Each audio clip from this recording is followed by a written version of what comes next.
বিশ্ববাজারে বাড়ছে তেলের দাম।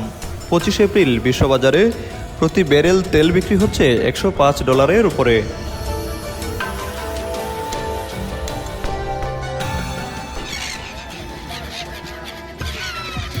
মধ্যপ্রাচ্যের চলমান সংঘাত জ্বালানি বাজারে নতুন করে উদ্বেগ তৈরি করায় তেলের দাম বেড়েছে।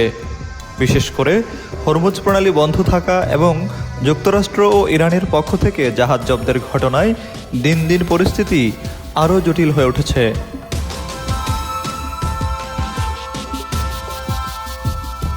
এদিকে ইসরায়েল ও লেবাননের মধ্যে যুদ্ধবিরতির মেয়াদ 3 সপ্তাহ বাড়ানোর ঘোষণা এলেও বিশ্ববাজারে তেলের দাম চড়া।